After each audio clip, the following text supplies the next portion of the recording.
one piece of advice that I can give anybody is the road to success is not easy. There is no get rich quick program out there. So if you can grind and hustle and, really talk to people, networking is the key. Yeah. And it's so easy to do that. If the year 2020 has taught us one thing, it is that telecommunication is incredible, it is powerful, and it is at your fingertips. Yeah. You don't have to drive 45 minutes to meet someone. You don't have to take a plane to go meet someone. Like, you can do that at the comfort, like, of your own desk at home. So you have that tool, use it, network, and get all your questions answered, and things are possible. Your network is your net worth. Come listen to some of the most successful people I know share invaluable knowledge, stories, and advice in real estate, business, and beyond. This is Weiss Advice. Whether you want to take your business or personal life to the next level, look no further. Welcome back to Weiss Advice. I am your host, Yona Weiss, and it gives me great pleasure to have with me an incredible guest from the Pacific Northwest, way out in Seattle, Leka Devatha. How are you? I am so good. And Yona, thank you for having me on your incredible podcast today. It is my pleasure. It really is. I mean, first of all, I heard you on the full-length episode of Bigger Pockets, which to get on the Bigger Pockets podcast, in my book, is a great, it's a great feat. I've been trying to convince Brandon Turner to get me on. He's like, well, do some more deals. You got to do some. I'm like, okay, well, I'll try. Okay. But you did. And so if anyone wants to listen to that full, her whole story, a lot what's going on, which we're not going to be able to cover today, definitely check that out. I'll put a link in the show notes to the Bigger Pockets podcast. And just give you a little more background because, don't go and jump off this to listen to the podcast right now. Give you a little background. Leka immigrated to the United States from India about 13 years ago. Okay. She was in the corporate world, worked for Nordstrom and doing a lot of different things. She went into real estate originally by fixing and flipping homes. Okay. And that's something that a lot of people do, right? Because single families are the easiest kind of barrier to entry, right? And she was doing that. She was a real estate broker, was doing awesome stuff, getting a lot of deals closed that and done to this day over 40, how many now? 40 homes? I want to say about 50 now. 50 homes, right? Fix and flips, including now transitioning more into multifamily and larger deals. Right. So that's very exciting. And just spoke about, I'd love to talk about a little bit more that she serves as an advisor on the board of a company called Certain Lending, which is a fintech startup for lending, commercial real estate funding. So, or single residential funding mostly. And let's just jump into this. I mean, Leka, and you're active on social media. You have this awesome podcast, which is like a meetup that you do. It's like a meetup / podcast called Real Estate at Work. And you host amazing people. What have you found? I mean, in your transition from corporate into real estate full-time and being, full-time, like really, I mean, she's like full-time in it, right? Involved. Yes. What was your biggest challenge in making that transition? I think the biggest challenge is always the unknown, like going from a very structured corporate environment to every day trying to figure things out. You don't know what the road ahead of you looks like. And, just finding those opportunities, finding what your next, like there's no playbook, there's no roadmap that anyone gives an entrepreneur and says, follow these steps and you will be successful. And these are what your day-to-day activities should look like. Yeah. So I think trying to figure that out was my biggest challenge. How do I keep myself motivated when nobody else is, does even care about what I'm up to, what I'm doing? I think just going from that to, starting to do deals and now doing more deals and bigger deals and learning was like the biggest challenge for me. And did you have anyone like in your life at that time that had done something similar, or you were kind of following the footsteps of anyone, or What was that like? I mean, No, I wish I could say yes, but no, it was really like my love for real estate. Basically, I didn't even know what that would look like eventually, but I just said, okay, I like building homes. We had just built our own personal residence with a builder, and I really enjoyed the process. And so I was like, okay, what does that look like as a profession? mm, And so I started digging into it, and that's how I was like, okay, maybe I should build a single family home, but that was just going to be way too much time, effort, and just not having a good like framework for right. what that entailed. I Involves was a lot more. scary. Yeah, it was a scary thought and a scary process to jump into, which is how I discovered fix and flip and started to do that first.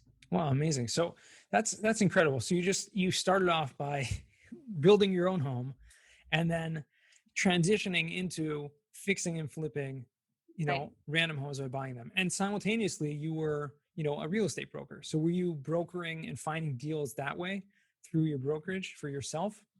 So, I became a real estate broker 3 years into being an active into my career as a real estate investor. Mm, And I became a broker really to walk in and out of homes and not be on someone else's schedule. And that has now evolved into me mentoring other investors to buy and flip homes or buy and hold longer term rental properties. So it's just evolved, and it's not something that I ever went into saying I'm going to be a real estate broker.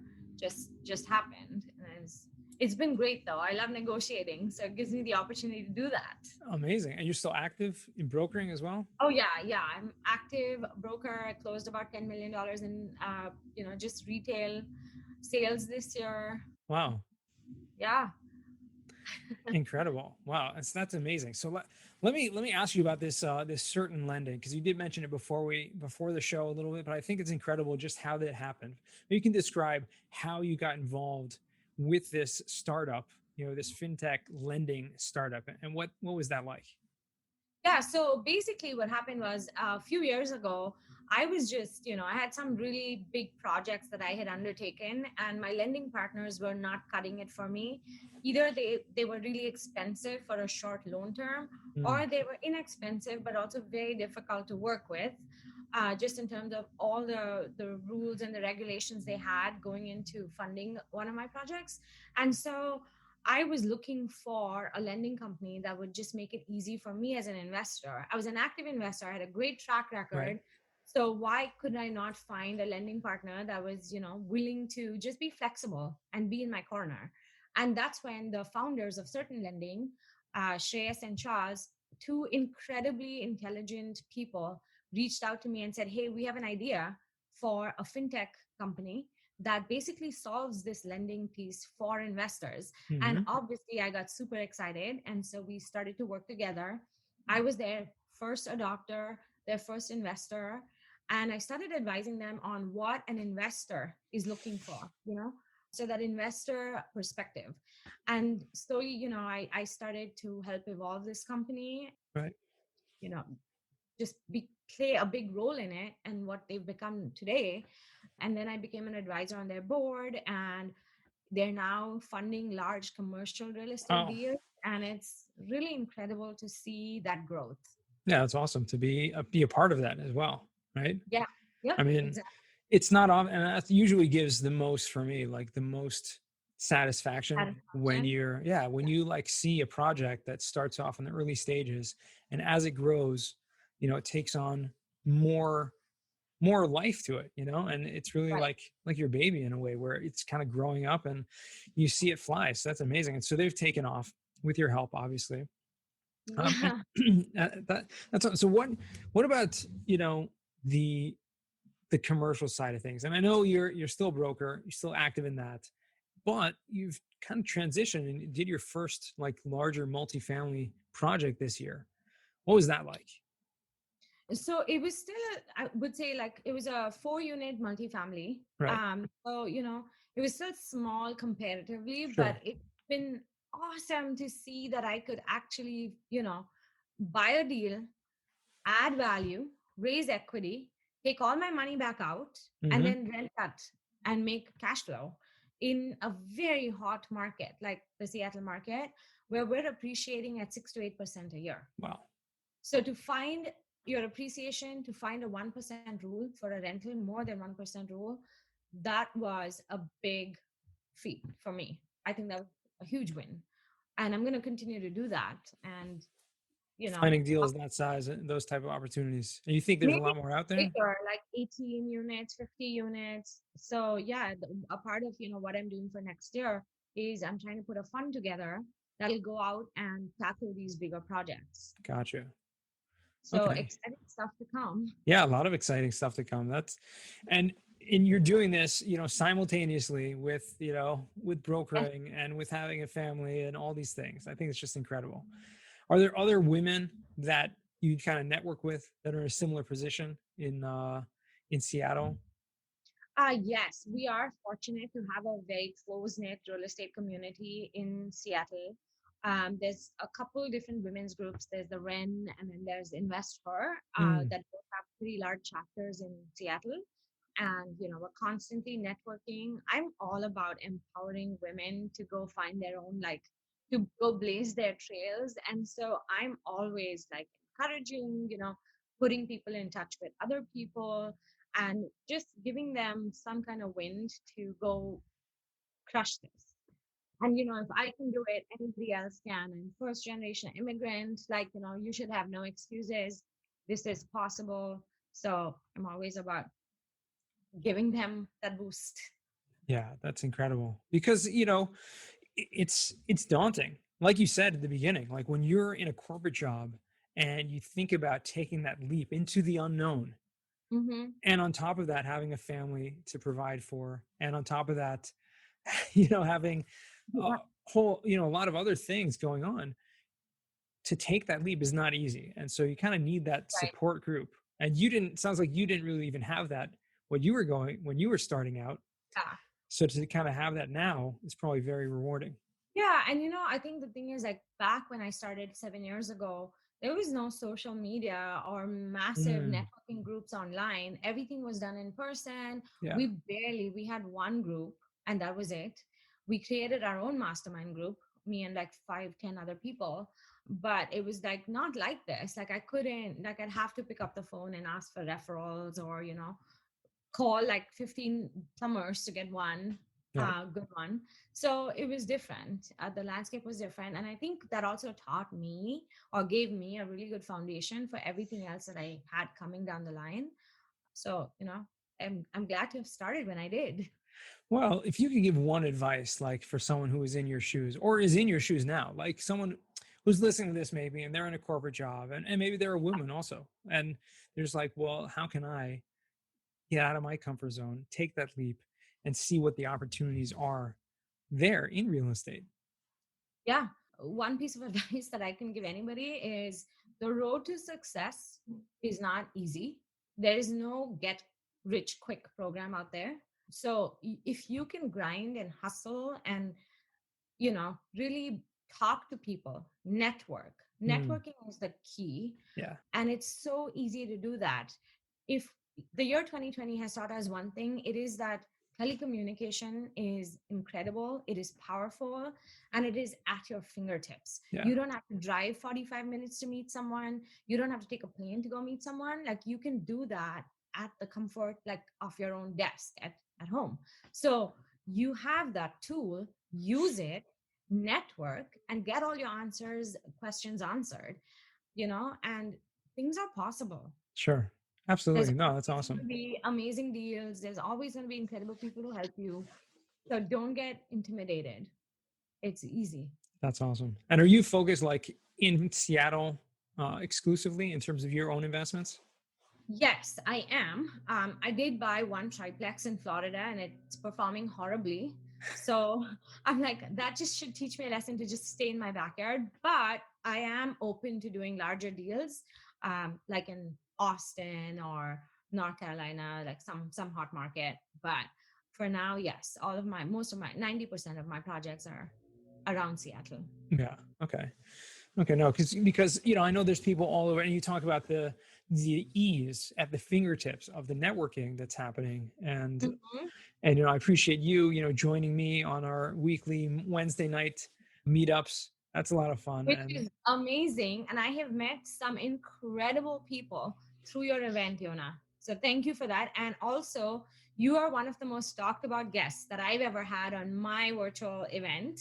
So also thank you for that, because people always ask me like, hey, can I, get more information about the cost segregation king? So that's great. that, Awesome. that was a lot of fun. We had a good get that was also together with Kaylee, right? So that was Yes, it I was was with really you. because of her. I mean, she brought all the You good people both to did. it.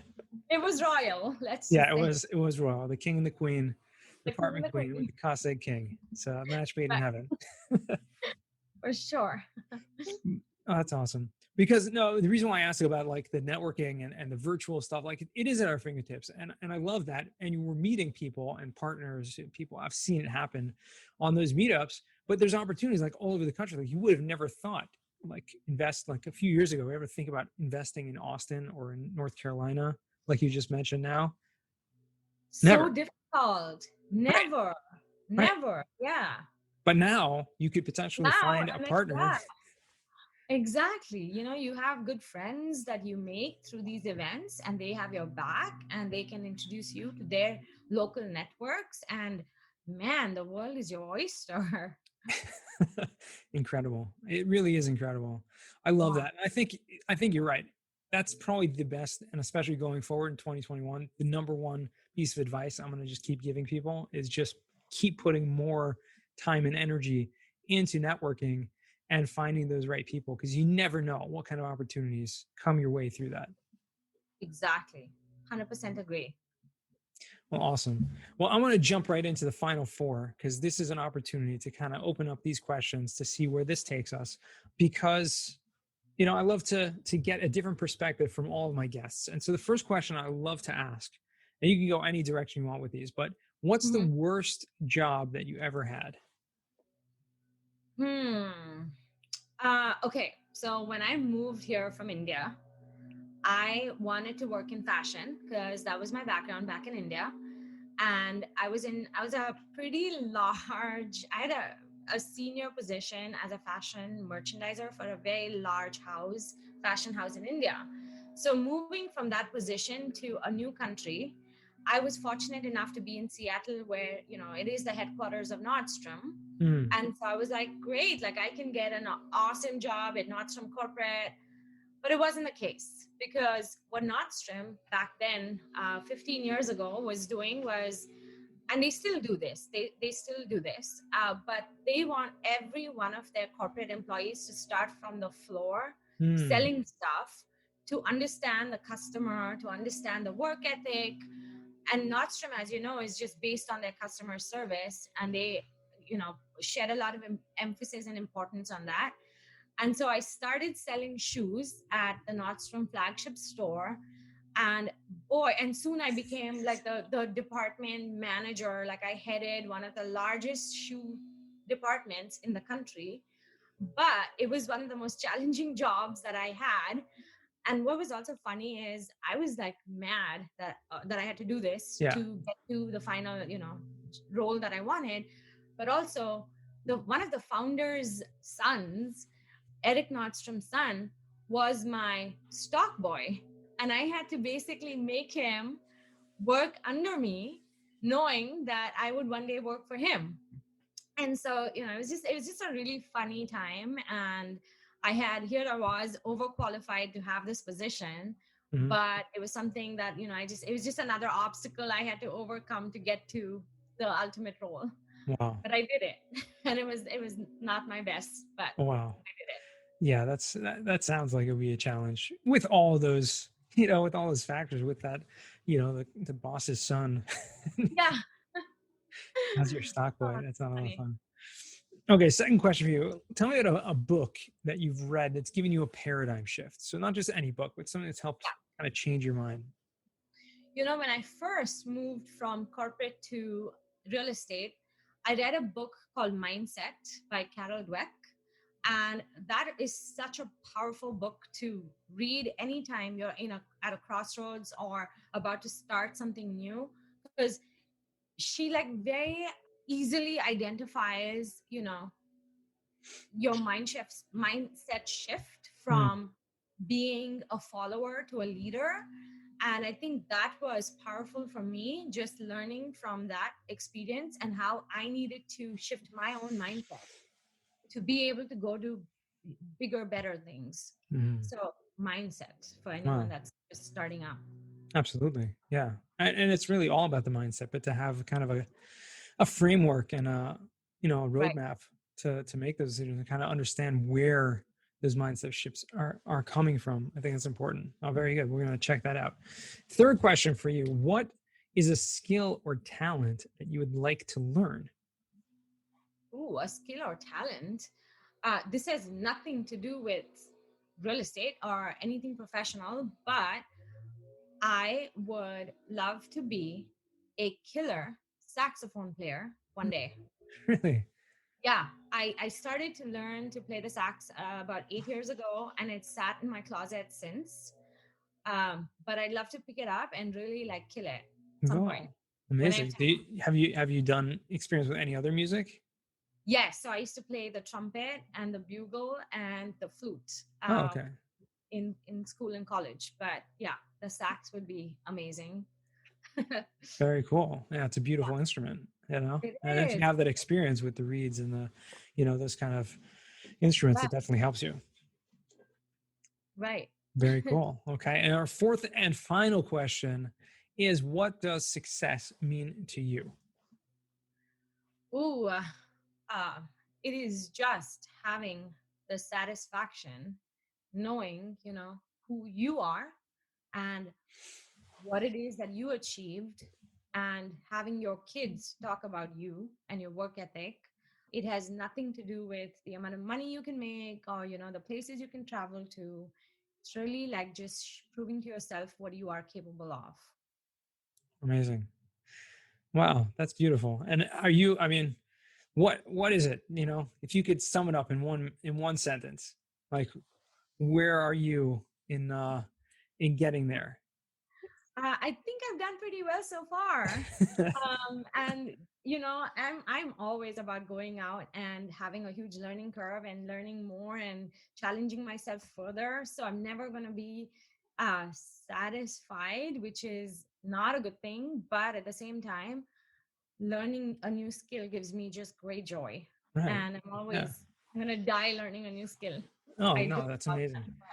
But Yeah. what's funny about that is that in of itself is an incredible legacy. You talk about the success of just, leaving that, having your kids to be able to talk about who you are, what you've accomplished. Like that to me is probably one of the best pieces of that puzzle. Like, oh yeah, Right. this is who I look up to because they're constantly learning. They're constantly Yeah. trying to do new things. And I think I encourage everyone to kind of take that on. That's Yeah. what everyone should be doing till the end of their days. If you're just kind of stagnated, you're just living a life where you're just on status quo and just keeping coasting through whatever you've Yeah. had, Right. that's not going to be too good. But if you're in your old age, continue learning, you'll continue growing. So true. So true. Yeah. That's who Amazing. I aspire to be. Beautiful. Lega, how can our listeners find you or reach out to you if they want to? Okay, so find me on LinkedIn. I honestly didn't even have a LinkedIn. I wasn't active on LinkedIn till March this year. And so, and it's just opened up my eyes and ears to so many cool opportunities and helps me meet new and cool people every day, really being active and doing things. So find me on LinkedIn, just my first and last name, Leka Devatha. And if you want to see some fun posts from me, then go follow me on Instagram. Same, you can find me on as Leka Devatha, and that's just my cool Instagram side. Amazing. Okay. Well, everyone has to have different sides to them. Yeah. I I'm I'm less I guess what's the word I'm looking for? Less diverse in that regard. That I kind of share on all different forms, the same kind of stuff. But I'm boring in that way. So, Oh. but it's been great speaking with you. Like it's really been a lot of fun. I appreciate you taking the time and joining me, and I've definitely learned a lot more about you and about what makes you tick. And I hope our listeners have gained a tremendous amount too. Thank you, Yona. You are someone I have learned so much from this year, and I really appreciate everything that you put out there because it's just amazing what you've done. Oh, Thank you. thank you. Oh, I appreciate that. And to our listeners, thank you again for listening. Remember, the best advice comes only when you ask. Real quick, I have one question for you. Did you like this episode? If you did, I want to ask you a huge favor. See, the biggest thing that helps this podcast grow and that will spread this message to the whole world is that if you leave a review, a rating, and subscribe to the podcast. What that does is it basically tells the platforms that this podcast is out on is that you like my stuff and I'm doing something right. So take a few seconds out of your day, hit that subscribe button, leave a rating or review. I would be extremely grateful. Also, I want to hear from you guys. So I want to hear some feedback. If you have any questions for future episodes, please find me on LinkedIn, send me a DM, a connection request, Yona Weiss, and I'd love to hear from you.